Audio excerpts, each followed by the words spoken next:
여러분도 한 번씩 보시기를 부탁드립니다. 보수논객인 정규재 씨가 눈물을 흘렸던 영상은 성남에서 있었던 이재명 대표의 연설이었습니다. 지독하게 가난했던 이재명은 어릴 때부터 공장에서 일을 했습니다. 어머니는 공용 화장실 사용료를 받는 일을 하셨고 아버지는 청소 일을 하시며 생계를 이어갔습니다. 버려진 과일을 주워와서 먹는 일도 있었습니다. 오늘은 제가 좀 다른 얘기를, 이 자리에서는 좀 다른 얘기를 할까 합니다. 많은 분들이 아시겠지만은 여기가 바로 이재명과 그의 가족들이 생계를 유지했던 곳입니다. 저희가 1976년 2월 23일 날 비 오는 날 새벽에, 쌀락눈 내리는 새벽에 저기 구종점 단대 오거리에 내려가지고 짐 싸지고 여기를 걸어 올라와서 우리가 새들어 살 집을 갔는데, 우리 성남 시민 여러분 기억하시는 것처럼 길이 진창이라서 신발이 자꾸 벗겨지고 걸어 다닐 수가 없는 그런 곳이었습니다.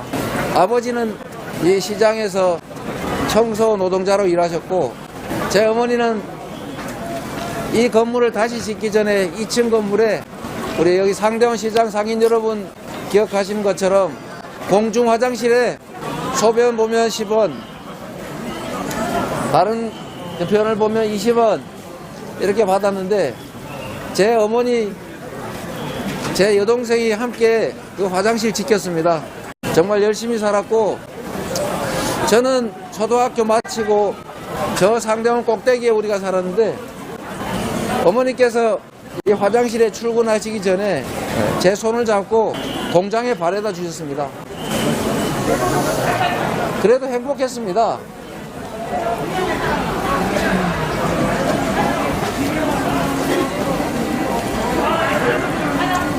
그래도 밤늦게 야간 작업 처리가 끝나고 오면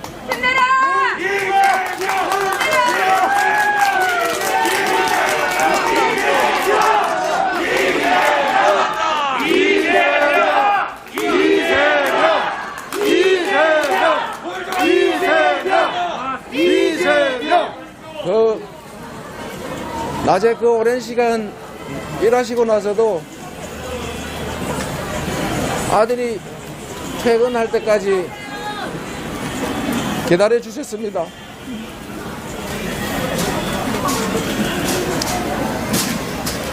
그렇게 열심히 살았습니다.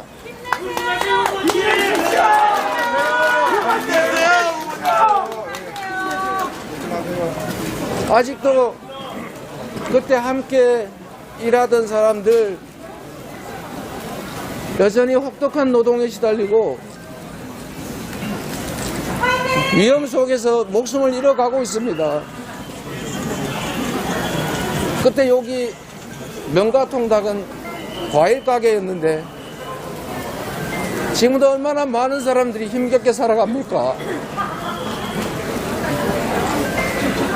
국가가 할 일이 뭐겠습니까?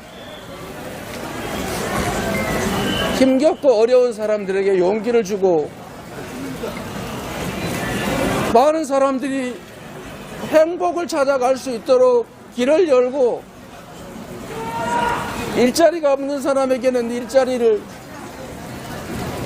장사가 안 되는 사람들에게는 장사할 수 있는 기회를 주는 게 바로 정치 아닙니까, 여러분?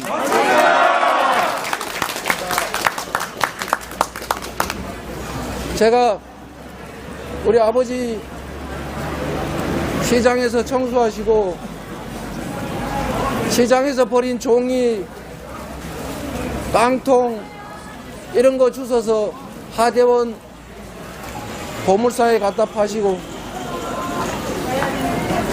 썩기 직전 또는 썩어버려서 버린 과일 주워다가 우리 식구들 먹여 살려주셨습니다. 그래서 제가 여러분께 이렇게 말씀드리고 싶습니다. 함께 잘 사는 세상, 좌절해서 이 세상을 포기하고 싶은 사람이 없는 세상, 열심히 일하면 내게도 기회가 주어지고 나도 성공할 수 있다고 믿어지는 그런 세상 여러분 만들고 싶지 않습니까? 네!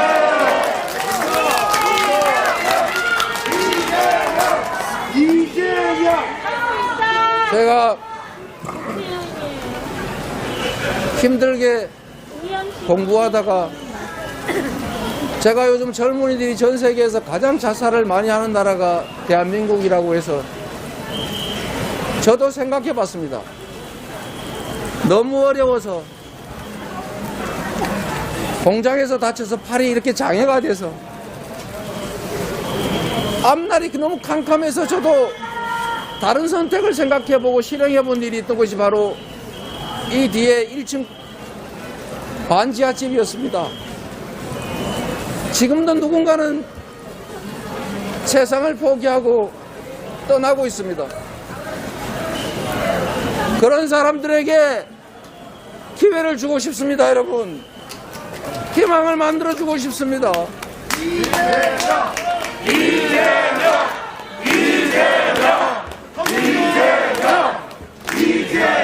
저는 정치가 자기들의 이익을 챙기고 국민을 속여서 권력을 누리는 것이 아니라 우리 국민들에게 희망을 찾아주는 것이라고, 국민들이 필요한 일을 하는 것이라고, 국민의 명령을 따라야 되는 충실한 일꾼이어야 한다고 생각합니다.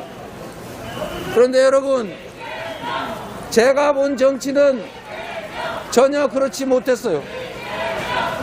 제가 본 정치는 국민을 속여서 편을 가르고 잘하려는 사람들을 공격해서 나쁜 사람으로 만들고 언론 권력, 돈 권력, 공 권력 이용해가지고 애먼 사람들 가해자로 만드는 그런 악 중에서도 악이었습니다.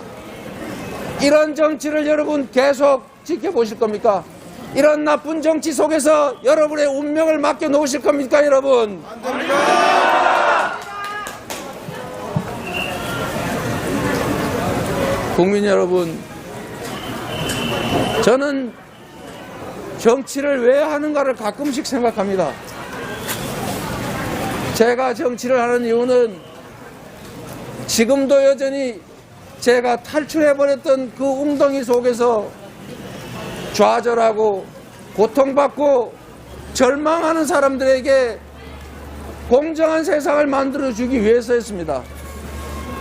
공정한 세상을 만들기 위해서 화장실을 지키면서 아들이 잘 되기만 바랬던 우리 어머니한테 거짓말하고 판검사 실력이 안 돼서 변호사 해야 되니까 어머니 이해하세요, 이렇게 말하고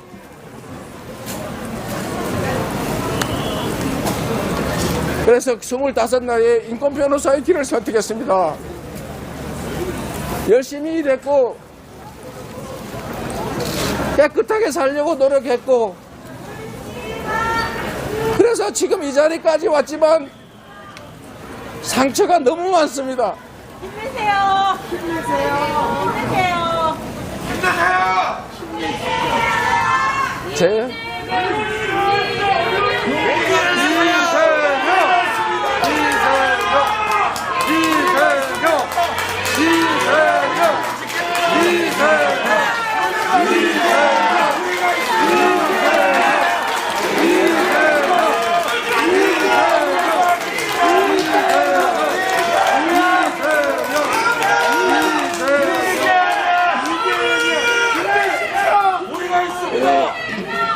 저희 가족이 어머니, 아버지, 시집간 누나 빼고 8가족이 반지 합방 한 곳에서 살았습니다. 그래도 우리는 남의 것을 탐하지 않았습니다. 최선을 다해서 우리 능력만큼 노력하고 가지려고 했습니다. 제가 시민운동을 할 때도 그랬습니다. 권력을 사적인 이익을 위해서 쓰는 이 부패한 정치와 행정을 감시하기 위해서 시민운동을 했습니다. 그러다가 제가 시장이 됐습니다. 성남 시민들 병원이 없어서, 응급의료센터 없어서 분당으로 멀리 가다가 사고 나는 게 무서워서 병원 만들기 운동했습니다. 그러다가 또 잡혀서 처벌받았습니다. 분당에 정자동의 부정부패, 딱 대장동 같은 그런 나쁜 부패 행위하는 것 막다가 제가 감옥 갔습니다. 제가 시장이 된 이유도 단순했습니다. 이 부패한 정치 그만두고 우리 국민들이 진정으로 필요한 것들을 하자. 그래서 시장이 됐습니다. 시장이 됐더니 문제가 됐습니다.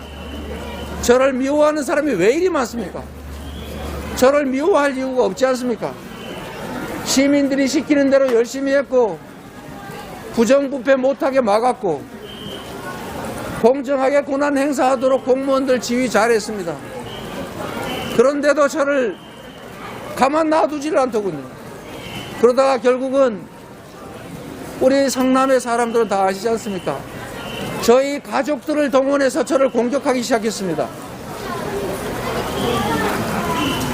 정신이 온전하지 못한 제 여러 형제 중에 한 형제를 그들이 성남시의회 비례대표 공천 주겠다, 이재명 쫓아내면 시의회 의장 시켜주겠다고 작업하고 유혹해서 그 형님이 저를 공격하기 시작했습니다. 그 형님의 목적도 있었겠지요. 저는 압니다. 권력이라고 하는 것은 그 옆에 가까이 있기만 한다는 것도 권력이 됩니다. 시장에게 전화할 수 있다는 사실만도 권력이 돼서 가끔씩 저한테 전화 오면 제가 일부러 안 받습니다. 주변 사람 모아놓고 저한테 전화한 게 뻔하거든요. 시장한테 직통으로 전화된다는 것만 해도 권력이고 그것만 해도 엄청나게 나쁜 짓에서 이익 볼 수 있는 게 바로 권력입니다. 근데 제 형님께서 시정에 개입을 하셔서 공무원들한테 이래라 저래라 이거 해주라 저거 해주라 이렇게 할 때 제가 어떻게 해야 되겠습니까? 그냥 좋은 게 좋은 거라고 형님 해 드세요, 뜻대로 하십시오 해도 되겠지요. 결말이 두려웠습니다. 그 결말은 결국 친인척 비리 그리고 망신 그리고 엄청난 대가를 지불하는 것이겠죠. 그래서 제가 완전히 다 막았습니다. 공무원들 전화도 못 받게 상대도 하지 말라고 했더니 어머니를 통해서 저를 통화하겠다고 어머니 집을 찾아갔습니다. 어머니가 전화 연결을 안 해줬습니다. 왜 그런지 아니까. 그 어머니를 집에 불을 질러 죽인다고, 교회에 불을 지른다고 협박을 하니 어머니가 저한테 전화하셨습니다. 그게 시작이었습니다. 어머니가 집에 들어가지를 못하셨어요. 분당에 있는 딸 집으로, 저희 집으로 옮겨 다니셨습니다. 집에를 못 들어가셔서 제 아내가 찾아갔습니다. 병원에 가서 검사 좀 하자. 약 먹으면 아무것도 아니다. 그런데 거기서 어머니의 어디를 어떻게 한다 이런 인간으로서 할 수 없는 참혹한 얘기를 했습니다. 저에게 어머니는 하늘입니다. 저를 낳아주셨고 저를 길러주셨고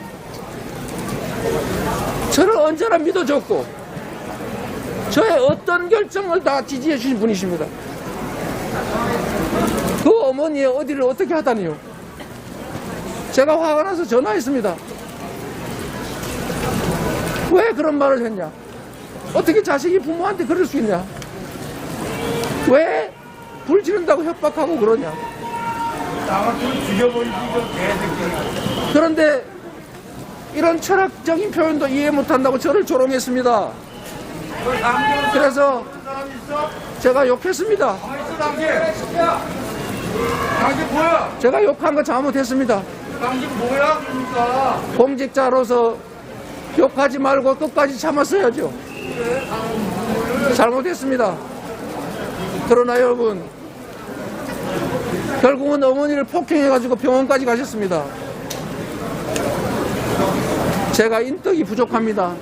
그러나 여러분, 제가 잘못했습니다. 그러나 어머니도 이제 떠나셨습니다.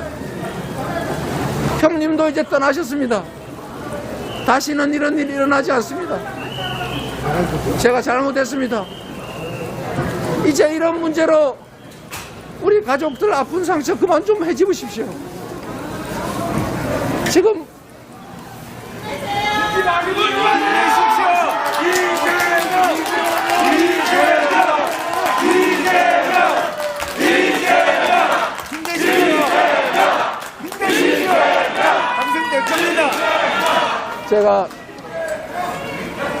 제가 이 말씀은 드릴 수 있습니다.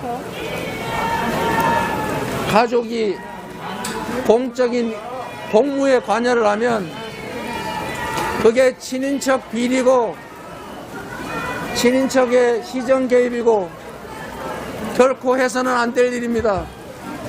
그래서 그걸 막느라고 벌어진 일입니다.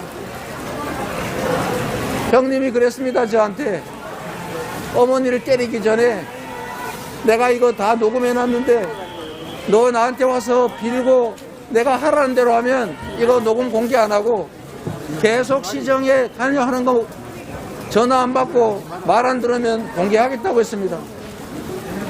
제가 정말 고민했습니다. 그 욕을 하고 녹음 당한 다음에 한 2, 3주 지나서 생각을 해보니까 제가 끔찍한 잘못을 저질렀더군요. 그걸 녹음을 공개를 하면 평생 망신일 거라는 생각이 들어서 제가 형님 요구를 들어드릴까도 잠깐 생각했습니다. 그런데 결론은 내가 비록 나중에 망신을 당하는 일이 있더라도 평생 이 녹음으로 고생하더라도 고통받더라도 공무에 형님이 개입하는 일을 허용해서는 안 되겠다고 생각했습니다. 그래서 결국은 형님이 공표를 했고 그게 10수년 동안 계속 돌아다니면서 지금도 저를 압박합니다. 국민 여러분, 잘못했습니다. 앞으로 그러지 않겠습니다. 힘내십시오, 후보자님. 시정과 친인척 비리는 사실 동전의 양면 같아서 정말로 어렵습니다. 그런데 우리 성남에 계시는 시민 여러분 아시겠지만 야구르트 배달하던 제 여동생 기억하십니까? 제가 시장에 당선이 됐는데 야구르트 배달 그만하고 싶어서 장사가 안 되고 너무 힘들어서 그만두고 싶었지만 혹시 다른 직장 구하면 오빠가 도와줘서 그런다는 소리 들을까봐 제가 재선한 후까지 야구르트 배달 계속했고 그러다가 제가 재선된 후에 청소부로 직업 바꿨다가 과로로 새벽에 화장실에서 죽었습니다. 제가 도와준 게 없어서 가슴 너무 아픕니다.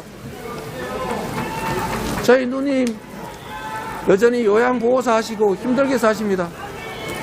저희 큰형님 건설 현장에서 일하시다가 떨어져 가지고 왼쪽 다리 절단하시고 최근에는 당뇨병까지 와가지고 오른쪽 다리도 절단했습니다. 그 참혹한 장면을 찍어서 언론에다 내는 사람들이 있더군요. 제 조카가 작은아빠 우리 아버지 그 처참한 장면 그 영상 좀 어떻게 지워달라고 좀 힘 좀 써달라고 나한테 부탁했어요. 언론사가 그거를 내가 부탁한다고 들어줄 리가 없지 않습니까? 일부러 보라고 그랬을 텐데. 다른 형제들 저한테 도움 하나 받은 것 없이 청소부로 청소회사의 직원으로 성실하게 일하고 있습니다. 단 한 명의 예외가 있었을 뿐입니다. 그거를 저는 막으려고 하다가 이렇게 됐습니다. 여러분께서 제가 폭언한 거를 비난하시더라도 제가 최소한 우리 형제들이 시정에 개입하지 못하도록 공정하게 시정 수행하려고 노력했던 점을 조금만 살펴주십시오, 여러분. 그리고 이곳에 우리 아버지, 어머니 여전히 숨결이 남아 있습니다. 제가 우리 가족, 우리 형제들 그리고 나와 함께 같이 공장에서 일했던 그 수많은 사람들, 어려운 환경에서도 최선을 다해 일하는 그 많은 사람들을 위해서 지금보다 몇 배, 수십 배 더 열심히 하겠습니다, 여러분.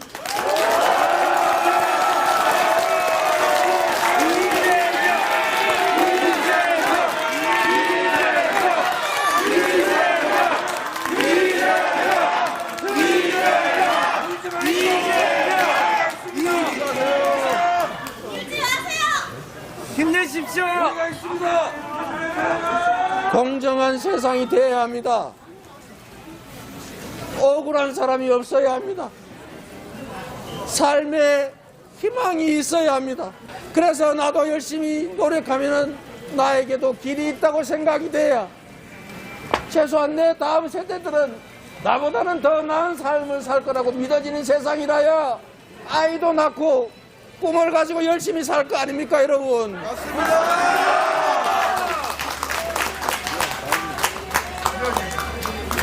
여러분을 믿겠습니다. 이 골목에서 아버지의 그 더러운 디아크를 뒤에서 밀면서 새벽마다 이 통로를 통해서 학교를 가는 여학생들을 피해가지고 제가 저 구석으로 숨었습니다. 그러나 여러분, 이런 저의 이 참혹한 삶이 제가 어떤 공경에도 불구하고 앞으로 나아가는 원동력입니다. 제가 그 많은 사람들에게 제가 조금만 고통을 견뎌내면 조금씩이라도 희망을 주고 그들에게 기회를 만들어 줄 수 있고 조금이라도 더 나은 삶을 살 수 있게 할 수 있기 때문입니다. 힘내십시오. 힘내십시오. 부모님 힘내십시오.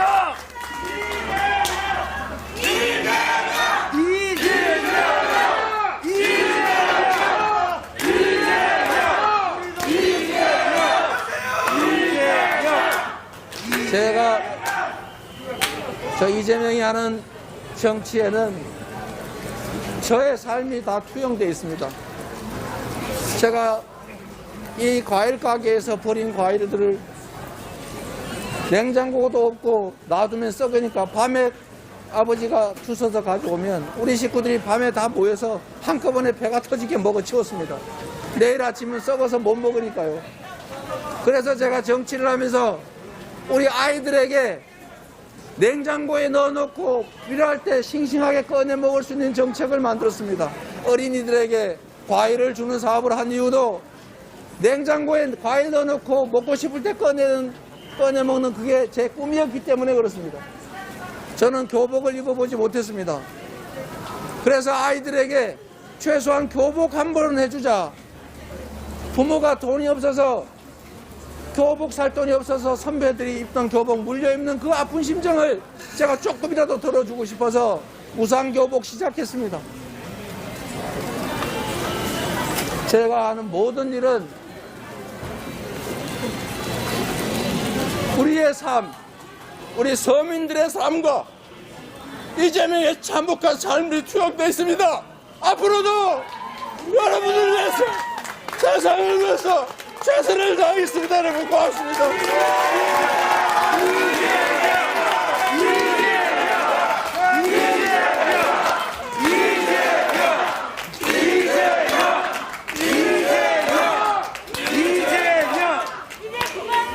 힘내십시오. 옳은 말씀 하십니다. 우리가 이재명 지킨다. 성남의 아들 이재명을 청와대로 보냅시다.